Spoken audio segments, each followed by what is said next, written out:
ನಮಸ್ಕಾರ ಫ್ರೆಂಡ್ಸ್, ಎಲ್ಲ ಹೇಗಿದ್ದೀರಾ?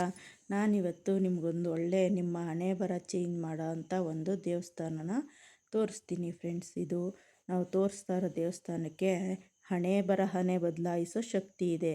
ಈ ದೇವಸ್ಥಾನದ ಹೆಸರು ಕೊಡುಮಡಿ ಅಂತ. ಈ ಪುಣ್ಯಕ್ಷೇತ್ರದಲ್ಲಿ ತ್ರಿಮೂರ್ತಿಗಳೆಲ್ಲ ನೆಲೆಸಿದ್ದಾರೆ ಫ್ರೆಂಡ್ಸ್.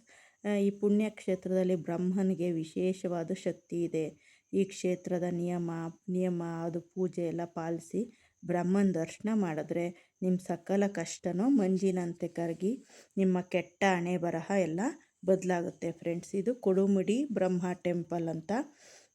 ಇದು ಒಂದು ವಿಶೇಷವಾದ ದೇವಸ್ಥಾನ ಫ್ರೆಂಡ್ಸ್. ಇದು ನಾವು ಬೆಳಗ್ಗೆ 6 ಗಂಟೆಗೆ ಎದ್ದು ಹೊರಟಿದ್ದು ಮೈಸೂರಿಂದ. ಅಲ್ಲಿಂದ ನಾನೀಗ ಹೇಳ್ತೀನಿ ನೋಡಿ. ತಮಿಳ್ನಾಡಿನ ಕರೂರು ಕೊಡುಮುಡಿಯಲ್ಲಿ ಇರೋದಿದು. ನಾವು ಮೈಸೂರಿಂದ ಹೊರಟು ಕಡ್ಕೊಳ ಮತ್ತು ನಂಜನಗೂಡು, ಆಮೇಲೆ ಚಾಮರಾಜನಗರ 948 ನ್ಯಾಷನಲ್ ಹೈವೇಲಿ ಹೋಗಬೇಕು ಫ್ರೆಂಡ್ಸ್ ಇದು. ಆಮೇಲೆ ದಿಂಬಮ್ ಘಾಟಲ್ಲಿ ಹೋಗಿ ಅಲ್ಲಿ ನೆಕ್ಸ್ಟ್ ನಮಗೆ ಬಣ್ಣಾರಿ ಸಿಗುತ್ತೆ ಫ್ರೆಂಡ್ಸ್. ನಮಗೆ ಹೋಗ್ತಾನೆ ಆವಾಗ ನಾವು ಬಣ್ಣಾರಿ ಅಮ್ಮಂದು ಟೆಂಪಲ್ಗೆ ಹೋಗಿ ಅಮ್ಮನ ದರ್ಶನ ಮಾಡಿ ಆಮೇಲೆ ಮುಂದೆ ಹೊರಟ್ವಿ ಫ್ರೆಂಡ್ಸ್. ನಾವು ಬಣ್ಣಾರಿಯಿಂದ ಮುಂದೆ ಹೊರಟ ಮೇಲೆ ಚಿಕ್ಕರಸಂಪಾಳ್ಯಂ ಅಂತ ಸಿಗುತ್ತೆ ಫ್ರೆಂಡ್ಸ್. ಅದಾದಮೇಲೆ ಮಂಗಲ ಸಿಗುತ್ತೆ ಫ್ರೆಂಡ್ಸ್. ಸತ್ಯಮಂಗಲ ಸಿಗುತ್ತೆ. ನೆಕ್ಸ್ಟ್ ನಾವು ಹೋಗೋದು ಗೋಬಿಚೆಟ್ಟಿಪಾಳ್ಯಂ ಅಂತ. ಅದಾದಮೇಲೆ ನೆಕ್ಸ್ಟ್ ಈ ರೋಡ್ ಸಿಗುತ್ತೆ. ಇದು ತಮಿಳ್ನಾಡಿನ ಈ ರೋಡ್ ಸಿಗುತ್ತೆ. ಆಮೇಲೆ ನೆಕ್ಸ್ಟು ನಾವು ಕರೂರು ಡಿಸ್ಟಿಕ್ಕಲ್ಲಿರೋ ಕೊಡುಮುಡಿನ ತಲುಪ್ಬೋದು ಫ್ರೆಂಡ್ಸ್. ಈಗ ನಾವು ಹೋಗ್ತಾ ಇರೋದು ದಿಂಬಮ್ ಘಾಟು ಫ್ರೆಂಡ್ಸ್. ಇದು ನಾವು ಹೋಗ್ತಾ ಇರೋದು ಘಾಟಲ್ಲಿ ಹೋಗ್ತಾ ಇರೋದು. ಇದು ತೋರಿಸ್ತಾ ಇದೆಯೇನಲ್ಲ, ಅದು ದಿಂಬಮ್ ಘಾಟ್ ಒಳಗೆ ಕಾಡಲ್ಲಿ ಹೋಗ್ತಾ ಇರೋದು ಫ್ರೆಂಡ್ಸ್. ಇದು ಹೋಗ್ತಾ ನೋಡಿ, ಇಲ್ಲಿ ಇದು ಹೋಗ್ತಾ ನೋಡಿ ಬಣ್ಣಾರಿ ಟೆಂಪಲ್ಲು. ಇದು ಬಣ್ಣಾರಿ ಟೆಂಪಲ್ ಹತ್ರ ನಿಲ್ಲಿಸಿ ನಾವು ಬಣ್ಣಾರಿ ಅಮ್ಮನ ದೇವಸ್ಥಾನಕ್ಕೆ ಹೋಗಿ ಅವ್ರ ದರ್ಶನ ಮಾಡ್ಕೊಂಬಂದ್ವಿ. ಅಮ್ಮನ ದರ್ಶನ ಮಾಡಿ ನೆಕ್ಸ್ಟ್ ಕಂಟಿನ್ಯೂ ಮಾಡ್ತಾಯಿದ್ದೀವಿ ಫ್ರೆಂಡ್ಸ್. ಇವಾಗ ನೋಡಿ ಅದಾದಮೇಲೆ ಸತ್ಯಮಂಗಲಮ್ಮು, ನೆಕ್ಸ್ಟ್ ಈ ರೋಡ್ ಸಿಗುತ್ತೆ. ಆಮೇಲೆ ಒಳಗೆ ಎಲ್ಲ ಫುಲ್ ಕಾಡೇನೆ ಫ್ರೆಂಡ್ಸ್. ಇದು ಹೋಗ್ತಾ ಹೋಗ್ತಾ ನಾನು ಇದರದ್ದು ಕತೆ ಅದರದ್ದು ಒಂದು ವಿಶೇಷವಾದ ಕತೆ ಹೇಳ್ತೀನಿ ಫ್ರೆಂಡ್ಸ್. ಈ ಪುಣ್ಯಕ್ಷೇತ್ರಕ್ಕೆ ಒಂದು ಪೌರಾಣಿಕ ಕತೆ ಇದೆ. ಆದಿಶೇಷನಿಗೂ ಮತ್ತು ವಾಯುದೇವನ ಮಧ್ಯೆ ಯಾರು ಬಲಾಢ್ಯರು ಎಂದು ಪೈಪೋಟಿ ನಡೆಯುತ್ತದೆ. ಮೇರು ಪರ್ವತದ ಮೇಲೆ ಇಬ್ಬರಿಗೂ ಯುದ್ಧ ಪ್ರಾರಂಭವಾಗುತ್ತದೆ. ವಾಯುದೇವನು ತನ್ನ ಅಪಾರ ಶಕ್ತಿಯಿಂದ ಗಾಳಿಯ ಪ್ರಭಾವವನ್ನು ಬೀರುತ್ತಾನೆ. ಆದಿಶೇಷನು ಆ ಪ್ರವಾಹವನ್ನು ಎದುರಿಸಲು ಮೇರು ಪರ್ವತವನ್ನು ಸುತ್ತಿಕೊಳ್ಳುತ್ತಾನೆ.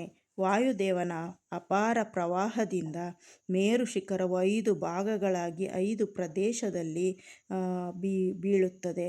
ಅದರಲ್ಲಿ ಒಂದು ಭಾಗವು ಕೊಡುಮುಡಿ ಎಂಬ ಕ್ಷೇತ್ರದಲ್ಲಿ ಬೀಳುತ್ತದೆ. ಆ ಭಾಗವು ಶಿವಲಿಂಗ ರೂಪ ತಾಳಿ ಮುಗುಡೇಶ್ವರ ಎಂಬ ಹೆಸರಿನಲ್ಲಿ ಪ್ರಸಿದ್ಧವಾಗುತ್ತದೆ. ಈ ಶಿವಲಿಂಗವನ್ನು ಮುಗುಡೇಶ್ವರ ಎಂದು, ಪಾರ್ವತಿ ದೇವಿಯು ಸೌಂದರ್ಯವಲ್ಲಿ ಎಂದು ಕರೆಯುತ್ತಾರೆ. ಮತ್ತು ಈ ವಿಷ್ಣುವನ್ನು ವೀರನಾರಾಯಣ ಎಂದು, ಮಹಾಲಕ್ಷ್ಮಿಯನ್ನು ತಿರುಮಂಗನಾಚಿಯಾರ್ ಎಂದು ಕರೆಯುತ್ತಾರೆ. ಇನ್ನು ಬ್ರಹ್ಮನ ದೇವಸ್ಥಾನ. ಇದು 1000 ವರ್ಷ ಹಳೆಯದಾದ ಬನ್ನಿ ಮರದ ಕೆಳಗೆ ತೆರೆದ ಜಾಗದಲ್ಲಿ ಬ್ರಹ್ಮನ ದೇವಸ್ಥಾನ ಇದೆ. ಈ ಕ್ಷೇತ್ರದಲ್ಲಿ ಬ್ರಹ್ಮನಿಗೆ ವಿಶೇಷವಾದ ಶಕ್ತಿ ಇದೆ. ಇನ್ನು ಈ ದೇವಸ್ಥಾನದಲ್ಲಿ ಯಾವ ರೀತಿ ಸೇವೆ ಸಲ್ಲಿಸಿದ್ರೆ ನಮ್ಮ ಹಣೆ ಬರ ಬದಲಾಗುತ್ತೆ ಅಂತ ತಿಳಿಯೋಣ ಬನ್ನಿ ಫ್ರೆಂಡ್ಸ್. ಮೊದಲಿಗೆ ದೇವಸ್ಥಾನ ಮುಂಭಾಗದಲ್ಲಿ ಇರೋ ಅಂಗಡಿಗಳಲ್ಲಿ ಸಿಗುವ ಮಣ್ಣಿನ ಗಂಡು ಗೊಂಬೆ ಮತ್ತು ಮಣ್ಣಿನ ಹೆಣ್ಣು ಗೊಂಬೆ ತಗೊಂಡು ಅದನ್ನು ನೀವು ಗಂಡಾಗಿದ್ದರೆ ನೀವು ಗಂಡು ಗೊಂಬೆ ತಗೊಳ್ಳಿ, ಇಲ್ಲ ಹೆಣ್ಣಾಗಿದ್ದರೆ ಹೆಣ್ಣು ಗೊಂಬೆ ತಗೊಳ್ಳಿ. ನಂತರ ನೀವು ಯಾವುದಾದ್ರೂ ಹಳೆ ಬಟ್ಟೆ ಹಾಕ್ಕೊಳ್ಳಿ ಫ್ರೆಂಡ್ಸ್. ನೀರಿಗೆ ಕಾವೇರಿ ನದಿ ಹರಿತಾ ಇದೆ ಅಲ್ಲಿ. ಆ ನೀರಿಗೆ ಇಳಿಯೋಕ್ಕೆ ಮುಂಚೆ ನೀವು ಯಾವುದಾದ್ರು ಒಂದು ಹಳೆ ಬಟ್ಟೆ ಹಾಕ್ಕೊಂಡು ನೀರಿಗೆ ಈ ಗೊಂಬೆ ತಗೊಂಡು ಹೋಗಬೇಕು ಫ್ರೆಂಡ್ಸ್. ಯಾಕೆಂದರೆ 3 ಸತಿ ಹೋಗಿ ಕಾವೇರಿ ನದಿಲಿ ದೇವ್ರನ್ನ ಪೂರ್ವ ದಿಕ್ಕಿಗೆ ತಿರ್ಕೊಂಡು ನಾವೇನು ಮಾಡಬೇಕು, ನಮ್ಮ ಹಳೆ ಹಣೆ ಬರನೆಲ್ಲ ಅಳಿಸು ಬ್ರಹ್ಮದೇವರೇ ಅಂತೆಲ್ಲ ಕೇಳಿಕೊಂಡು ನಮ್ಮ ಕಷ್ಟ ಎಲ್ಲ ಪರಿಹಾರ ಮಾಡು ಅಂತ ಕೇಳಿಕೊಂಡು ನೋಡಿ ಈಗ ತೋರಿಸ್ತಾ ಇದ್ದೀನಲ್ಲ, ಅದೇ ಈ ಗೊಂಬೆಗಳು 2 ಕೇಳಿಕೊಂಡು 3 ಸತಿ ಮುಳುಗಾದ್ಮೇಲೆ ಆ ಬಟ್ಟೆನ ಅಲ್ಲೇ ಬಿಟ್ಬಿಡ್ಬೇಕು. ಅದಕ್ಕೆ ಆ ನಂತರ ಗೊಂಬೆಗಳನ್ನ ಕೈಯಲ್ಲಿ ಹಿಡಿದು ಕಾವೇರಿ ನದಿಲಿ ಇಳಿದು ಈಶಾನ್ಯ ಇಲ್ಲ ಪೂರ್ವ ದಿಕ್ಕು ಯಾವುದಾದ್ರೂ ಸರಿ ಬ್ರಹ್ಮನ ಧ್ಯಾನ ಮಾಡಿ ನಮ್ಮ ಹಣೆ ಬರ ಎಲ್ಲ ಅಳಿಸು, ಸಕಲ ಕಷ್ಟ ಪರಿಹರಿಸು ಎಂದು ಬ್ರಹ್ಮನ ಬಳಿ ಪ್ರಾರ್ಥನೆ ಮಾಡ್ಕೋಬೇಕು. ಈ ಎಲ್ಲ ಪ್ರಾರ್ಥನೆ ಮುಗಿದಾದ್ಮೇಲೆ 2 ಸರಿ ಹಾಗೆ ಮುಳುಗಬೇಕು. ಗೊಂಬೆ ಇಟ್ಕೊಂಡು ಮೇಲೇಳಬೇಕು ಮುಳುಗಿ. 3ನೇ ಬಾರಿ ಮುಳುಗಿ ಮೇಲೇಳುವಾಗ ಆ ಗೊಂಬೆನೂ ಮುಳುಗ್ದಾಗ ಬಿಟ್ಬಿಡ್ಬೇಕು ನೀರಲ್ಲೇ ಫ್ರೆಂಡ್ಸ್. ನಂತರ ಸ್ನಾನ ಮುಗಿಸಿ ಒಬ್ರಿಗೆ ಒಂದು ಬಿಂದಿಗೆ ಹಂಗೆ ನೀರು ಕೊಡ್ತಾರೆ ಫ್ರೆಂಡ್ಸ್. ಅದನ್ನು ತಗೊಂಡೋಗಿ ಅಲ್ಲೇ 2 ಅರಳಿ ಮರ ಇದೆ. ಅರಳಿ ಮರದ ಕೆಳಗೆಲ್ಲ ಸುತ್ತ ಗಣಪತಿ ಎಲ್ಲ ಥರ ದೇವತೆಗಳೆಲ್ಲ ಇದೆ ಫ್ರೆಂಡ್ಸ್. ಅದಕ್ಕೆಲ್ಲ ನೀರು ಹಾಕ್ಬಿಟ್ಟು ಅಲ್ಲಿಂದ ನದಿಯಿಂದ ತಗೊಂಡೋಗ್ತೀವಲ್ಲ ಒಂದು ಬಿಂದಿಗೆಯಲ್ಲಿ ನೀರು, ಆ ಬಿಂದಿಗೆ ನೀರನ್ನು ತೊಗೊಂಡೋಗಿ ಅಲ್ಲಿ ಅರಳಿ ಮರದ ಕೆಳಗಿರೋ ಗಣಪತಿ ಮುಂತಾದ ದೇವರಿಗೆ ಅಭಿಷೇಕ ಮಾಡಿ, ಹಂಗೆ ಅಲ್ಲಿ ಗರ್ಕೆ ಹಾರ ಮತ್ತು ಬಿಳಿ ಎಕ್ಕದ ಹಾರ ಎಲ್ಲ ಸಿಕ್ಕುತ್ತೆ ಫ್ರೆಂಡ್ಸ್.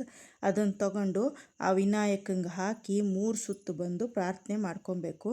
ನಂತರ ಅಲ್ಲೇ ಮುಂದೆಯೇ ಸಪ್ತಮಾತೃಕೆಯರದು ದೇವಿಯರಿಗೆ ಕುಂಕುಮ ಅರಿಶಿಣದಲ್ಲಿ ಅರ್ಚನೆ ಮಾಡಿ ಪ್ರಾರ್ಥನೆ ಮಾಡಿ, ನಂತರ ನಾವು ಹೊಸ ಬಟ್ಟೆ ಧರಿಸಿ ಆ ಹಳೆ ಬಟ್ಟೆನ ಅಲ್ಲೇ ಬಿಟ್ಟು ಬರಬೇಕು ಫ್ರೆಂಡ್ಸ್. ನಂತರ ಶಿವನ ದೇವಸ್ಥಾನ, ಪಾರ್ವತಿ ದೇವಸ್ಥಾನ ಮತ್ತು ವಿಷ್ಣು ದೇವಸ್ಥಾನ, ಲಕ್ಷ್ಮೀ ದೇವಸ್ಥಾನ, ಸರಸ್ವತಿ ದೇವಸ್ಥಾನ ಎಲ್ಲ ಮುಗಿಸಿ ಆಮೇಲೆ ಬ್ರಹ್ಮನ ದೇವಸ್ಥಾನಕ್ಕೆ ಹೋಗಬೇಕು ಫ್ರೆಂಡ್ಸ್. ಇಲ್ಲೊಬ್ಬರು ಈ ಗೊಂಬೆಗಳ ಬಗ್ಗೆ ಹೇಳ್ತಾರೆ, ಕೇಳಿ. நாகலட்சுமி இது பெரியார் மாவட்டத்தில் கொடுமுடின்னு ஒரு கோயில். அந்த கோயிலில் பிரம்மா, விஷ்ணு, பெருமாள், மகாலட்சுமி, ஆஞ்சநேயர் எல்லாம் இருக்காங்க.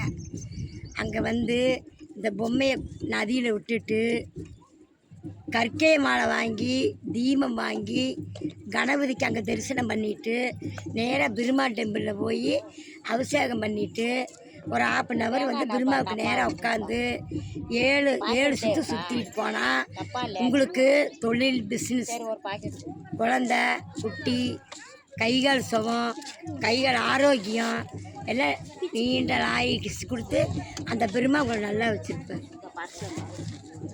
Thank you. ನೋಡಿ ಫ್ರೆಂಡ್ಸ್, ಈಗ ತೋರಿಸಿದ್ರಲ್ಲ, ಅವ್ರು ಹೇಳಿದ್ರಲ್ಲ ಅದೇ ಗೊಂಬೆ. ಆಮೇಲೆ ನೆಕ್ಸ್ಟು ನೋಡಿ, ನಾವು ಆ ಬಿಂದಿಗೆ ತೊಗೊಂಡು ಅಲ್ಲೆಲ್ಲ ಇಟ್ಟಿದ್ರಲ್ವ, ಆ ಬಿಂದಿಗೆ ತೊಗೊಂಡೆಲ್ಲ ಅದಾದಮೇಲೆ ನೋಡಿ ಇಲ್ಲೆಲ್ಲ ಡ್ರೆಸ್ ಚೇಂಜಿಂಗ್ ರೂಮ್ ಇರುತ್ತೆ. ಆ ರೂಮ್ ಅಲ್ಲೇ ಹೋಗಿ ನೀವು ಡ್ರೆಸ್ ಚೇಂಜ್ ಮಾಡ್ಕೋಬೋದು ಫ್ರೆಂಡ್ಸ್. ಆ ಹಳೆ ಬಟ್ಟೆನ ಎಲ್ಲೆಲ್ಲೋ ಎಸಿಬೇಡಿ, ಅಲ್ಲೊಂದು ಬಾಕ್ಸ್ ಟೈಪ್ ಇಟ್ಟಿದ್ದಾರೆ, ಅಲ್ಲಿ ಹಾಕಿ. ನೋಡಿ ಇಲ್ಲಿ ಇಟ್ಟಿದ್ದಾರೆ ನೋಡಿ, ಎಲ್ಲ ನಿಮ್ಗೆ ಕಾಣಿಸ್ತಾ ಇದೆಯಾ? ಆ ಬಿಂದಿಗೆಗಳಲ್ಲಿ ನೀರು ಕೊಡ್ತಾರೆ, ತಗೊಂಡೋಗಿ ನಾನು ಹೋಗ್ತಾಯಿದ್ದೀನಿ ನೋಡಿ ಅಲ್ಲಿ ಅರಳಿ ಮರ, ಜೋಡಿ ಅರಳಿ ಮರ ನೋಡಿ, ಒಬ್ಬರು ಯಾರೋ ನೀರನ್ನ ನೋಡಿ ಎಲ್ಲ ಅಭಿಷೇಕ ಮಾಡ್ತಾಯಿದ್ದಾರೆ. ಅದು ಸಪ್ತಮಾತೃಕೆಯರದು. ನೋಡಿ ಇಲ್ಲೊಂದು ಅರಳಿ ಮರ ಇದೆ, ಅಲ್ಲೊಂದು ಅರಳಿ ಮರ ಇದೆ, 2 ಅರಳಿ ಮರದ ಹತ್ರ ನೋಡಿ, ಇದು ಸಪ್ತಮಾತೃಕೆಯರಿಗೆ ಕುಂಕುಮ ಮತ್ತು ಅರಿಶಿನ ಹಾಕಿ ಅಭಿಷೇಕ ಮಾಡೋದು. ಇದೆಲ್ಲ ನೀರು ಅಭಿಷೇಕ ಆದಮೇಲೆ ಅಲ್ಲಿಗೆ ಹೋಗಬೇಕು. ನೋಡಿ ಗಣಪತಿ ವಿಗ್ರಹ ಇದೆ ನೋಡಿ, ಅಲ್ಲಿ ಬಿಳಿ ಎಕ್ಕದ್ದು ಹಾರ ಮತ್ತು ಗರಿಕೆ ಹಾರ ಎಲ್ಲ ಹಾಕಿದ್ದಾರೆ. ಆ ನೀರು ತಗೊಬಂದು ಎಷ್ಟಾರು ತಗೊಂಬಂದು ಅಭಿಷೇಕ ಮಾಡಿ ಗಣಪತಿಗೆ ಆ 2 ಹಾರ ಹಾಕಿ, ಅದಾದಮೇಲೆ 7 ಸುತ್ತಬಿಟ್ಟು ನೆಕ್ಸ್ಟು ಮುಂದೆ ಸಪ್ತಮಾತೃಕೆಯರದು ದೇವಿಯರಿದ್ದಾರಲ್ಲ, ಅಲ್ಲಿಗೆ ಅರಿಶಿನ ಕುಂಕುಮ ಕೊಡ್ತಾರೆ. ಅದಕ್ಕೆಲ್ಲ ಹಾಕಿ ಅರ್ಚನೆ ಮಾಡಿ ನಮಸ್ಕಾರ ಹಾಕ್ಬಿಟ್ಟು ಬರಬೇಕು ಫ್ರೆಂಡ್ಸ್. ಇದು ಪ್ರೊಸೀಜರ್ ಇರೋದು. ಇದು ಮುಗಿಸಿ ಆದಮೇಲೆ ನಾವು ಡ್ರೆಸ್ ಚೇಂಜ್ ಮಾಡಬೇಕು. ಹಳೆ ಬಟ್ಟೆನ ಅಲ್ಲೇ ಒಂದು ಬಾಕ್ಸ್ ಎಲ್ಲ ಇಟ್ಟಿದ್ದಾರೆ, ಅಲ್ಲಿಗೆ ಹಾಕ್ಬಿಟ್ಟು ಡ್ರೆಸ್ ಚೇಂಜಿಂಗ್ ರೂಮಲ್ಲಿ ಹೊಸ ಬಟ್ಟೆ ಹಾಕ್ಕೊಂಡು ನಾವು ಬ್ರಹ್ಮನ ದೇವಸ್ಥಾನನ ಹೋಗಿ ಪೂಜೆ ಮಾಡ್ಕೊಬೇಕು ಫ್ರೆಂಡ್ಸ್. ನೋಡಿ ಇದೆ ಅರಳಿ ಮರ ನೋಡ್ತಾ ಇದ್ದೀರಲ್ಲ, ಇದೆ ಇಲ್ಲೇ ಗಣಪತಿ, ಎಷ್ಟೊಂದು ಗಣಪತಿಗಳಿದೆ. ಅದಕ್ಕೆ ಬಿಳಿ ಎಕ್ಕದ ಹಾರ ಮತ್ತು ಗರಿಕೆ ಹಾರ ಎಲ್ಲ ಹಾಕಿದ್ರೆ ತುಂಬ ಒಳ್ಳೆಯದು ಅಂತ ಹಾಕ್ತಾರೆ ಫ್ರೆಂಡ್ಸ್. ನೋಡಿ ಇಲ್ಲಿ ಕಾಣಿಸ್ತಾ ಇದೆಯಾ, ಎಲ್ಲ ದೇವಿಯರದು ಎಲ್ಲರೂ ಅಭಿಷೇಕ ಅರ್ಚನೆ ಮಾಡಿದ್ದಾರೆ ಕುಂಕುಮ ಅರಿಶಿನದಲ್ಲಿ. ನೋಡಿ ಇದು ಕಾವೇರಿ ನದಿ ಹರಿತಾ ಇರೋದು, ಪೂರ್ವಾಭಿಮುಖವಾಗಿ ಹರಿತಾ ಇದೆ ಕಾವೇರಿ ನದಿ. ನೋಡಿ ಇದೆ ನಾವು ಹೋಗಿದ್ದು ಕುಡುಮುಡಿ ಟೆಂಪಲ್ಲು. ಇದಕ್ಕೆ ಇನ್ನೊಂದು ಐತಿಹಾಸಿಕ ಕಥೆ ಇದೆ, ನೆಕ್ಸ್ಟ್ ಮುಂದೆ ಹೇಳ್ತೀನಿ. ನಾವಿವಾಗ ನೆಕ್ಸ್ಟ್ ಎಲ್ಲ ಮುಗಿಸಿ ಡ್ರೆಸ್ ಚೇಂಜ್ ಮಾಡಿಕೊಂಡು ಬ್ರಹ್ಮನ ದೇವಸ್ಥಾನಕ್ಕೆ ಹೋಗಬೇಕು. ನೋಡಿ ಇದೆ ಸಪ್ತಮಾತೃಕೆಯರದು ವಿಗ್ರಹ ಫ್ರೆಂಡ್ಸ್. ಇದು ಹಳೆ ಬಟ್ಟೆ ಚೇಂಜ್ ಮಾಡಿ ಹೊಸ ಬಟ್ಟೆ ಹಾಕ್ಕೊಂಡು ನಾವು ಬ್ರಹ್ಮನ ಟೆಂಪಲ್ಗೆ ಹೋಗಿ ಅಲ್ಲಿ ಬ್ರಹ್ಮನ ಮುಂದೆ ಅರ್ಚನೆ ಮಾಡಿಸಿ ಅಭಿಷೇಕ ಮಾಡ್ತಾಯಿರ್ತಾರೆ. ಅಲ್ಲಿ 1 ಗಂಟೆ ಕೂತು ಬ್ರಹ್ಮನ ಅಭಿಷೇಕ ಮಾಡ್ತೀವಿ. ನೋಡಿ ಇವಾಗ ಟೆಂಪಲ್ಗೆ ಹೋಗ್ತಾಯಿದ್ದೀವಿ ನಾವು ಒಳಗೆ. ಇದೇ ಮಗುಡೇಶ್ವರ ಟೆಂಪಲು. ಫಸ್ಟ್ ನಮಗೆ ಈಶ್ವರನ ಟೆಂಪಲ್ ಸಿಗುತ್ತೆ. ಇದು ಮೇಯ್ನ್ ಈಶ್ವರನ ಟೆಂಪಲು. ಅದು ಓಪನ್ ಸ್ಪೇಸಲ್ಲಿದೆ ಬ್ರಹ್ಮ ನೋಡಿ ಈ ಥರ. ಅಲ್ಲಿ ಒಳಗೆ ಹೋಗಬೇಕು ಫ್ರೆಂಡ್ಸ್. ಅಲ್ಲಿ ನನಗೆ ವೀಡಿಯೋ ಮಾಡೋಕ್ಕೆ ಬಿಡಲಿಲ್ಲ, ಅದಕ್ಕೋಸ್ಕರ ಸ್ಟಾಪ್ ಮಾಡಿದೆ. ನೋಡಿ ಇಲ್ಲೊಂದು ಸ್ವಲ್ಪ ಮಾಡ್ಕೊಂಡಿದ್ದೀನಿ, ತೋರಿಸ್ತಾ ಇದ್ದೀನಲ್ಲ, ಇದೆ ಬ್ರಹ್ಮ ಟೆಂಪಲ್ಲು. ನೋಡಿ ನೋಡಿ ಅಭಿಷೇಕ ಮಾಡ್ತಾಯಿದ್ದಾರೆ. ನಾವು ಅಲ್ಲೇ ಕೂತು 1 ಅವರ್ ಕೂತು ದೇವ್ರನ್ನ ಬೇಡ್ಕೋಬೇಕು, ನಮ್ಮೆಲ್ಲ ಹಣೆ ಬರ ಎಲ್ಲ ಹೋಗಿಸಿ ಒಳ್ಳೇದು ಮಾಡುವಂಥ ನಮ್ಮ ಕಷ್ಟಗಳನ್ನ ಬ್ರಹ್ಮನ ಮುಂದೆ ಅಲ್ಲೇ ಕೂತು ಹೇಳ್ಕೊಂಡು, ನಂತರ ಅಭಿಷೇಕ ಮುಗಿದ ಮೇಲೆ ಪೂಜೆ ಮಾಡಿಸಿ ಶಿವ, ಪಾರ್ವತಿ, ವಿಷ್ಣು, ಲಕ್ಷ್ಮಿ, ಸರಸ್ವತಿ ದರ್ಶನ ಮುಗಿಸಿ ಬರ್ಬೋದು ಫ್ರೆಂಡ್ಸ್. ನೋಡಿ ಎಷ್ಟೋ ಇಲ್ಲಿ ಎಲ್ಲ ಅಭಿಷೇಕ ನಡೀತಾ ಇದೆ ನೋಡಿ ಫ್ರೆಂಡ್ಸ್. ಇದೇ ಬ್ರಹ್ಮ ಟೆಂಪಲ್ಲು. ಸ್ವಲ್ಪ ಹೊತ್ತು ವೀಡಿಯೋ ತಗೊಂಡೆ ನಾನು.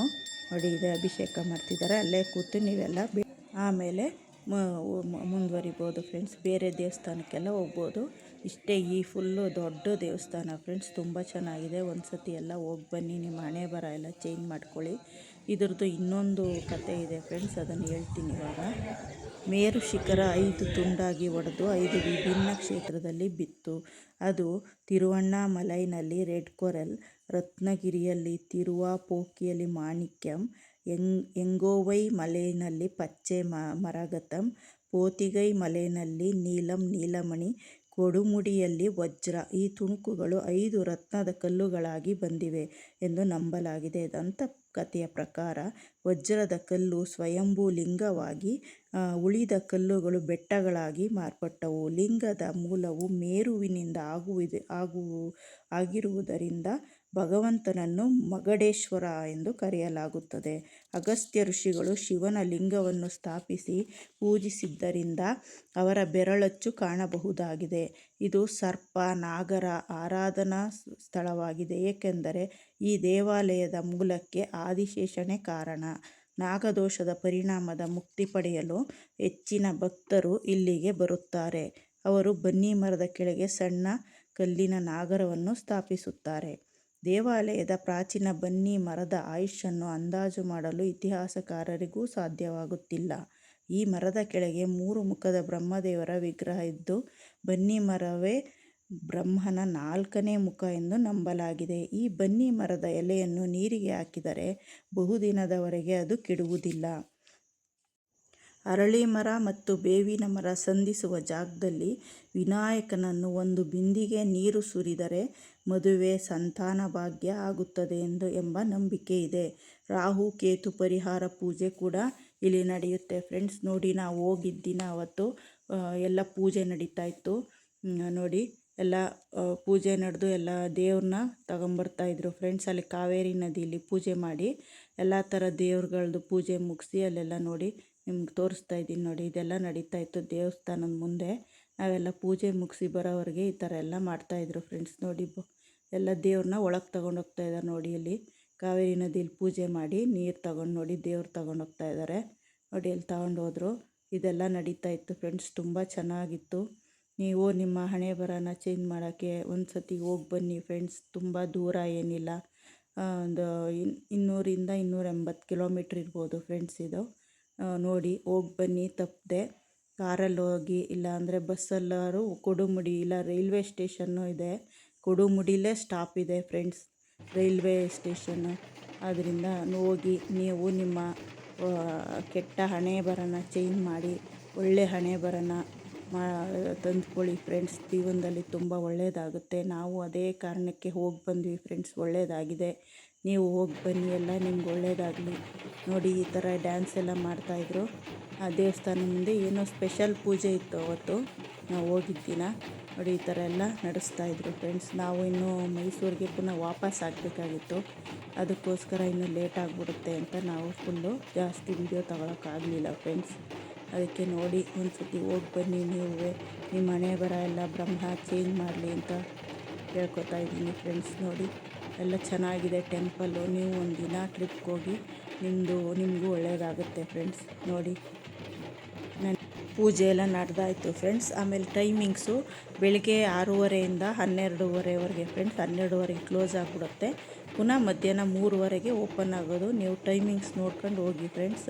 ಅಲ್ಲೋಗಿ ವೆಯ್ಟ್ ಮಾಡಬೇಕಾಗುತ್ತೆ. ಅದಕ್ಕೋಸ್ಕರ ನಾವು ಹೋಗಿ ನಮಗೂ ಗೊತ್ತಾಗಿರಲಿಲ್ಲ ಟೈಮಿಂಗ್ಸು, ಅದಕ್ಕೆ ಸ್ವಲ್ಪ ವೆಯ್ಟ್ ಮಾಡಿದ್ದಾಯಿತು. ಅದಕ್ಕೋಸ್ಕರ ಹೇಳ್ತಾಯಿದ್ದೀನಿ ಫ್ರೆಂಡ್ಸ್. ಯಾರು ನನ್ನ ಚಾನಲ್ ಸಬ್ಸ್ಕ್ರೈಬ್ ಆಗಿಲ್ಲ ಸಬ್ಸ್ಕ್ರೈಬ್ ಆಗಿ ಫ್ರೆಂಡ್ಸ್. ಪ್ಲೇಸ್ ಇಷ್ಟ ಆಗಿದ್ದರೆ ಲೈಕ್ ಮಾಡಿ, ಶೇರ್ ಮಾಡಿ, ಒಂದು ಕಮೆಂಟ್ ಮಾಡಿ ಫ್ರೆಂಡ್ಸ್. Thank you.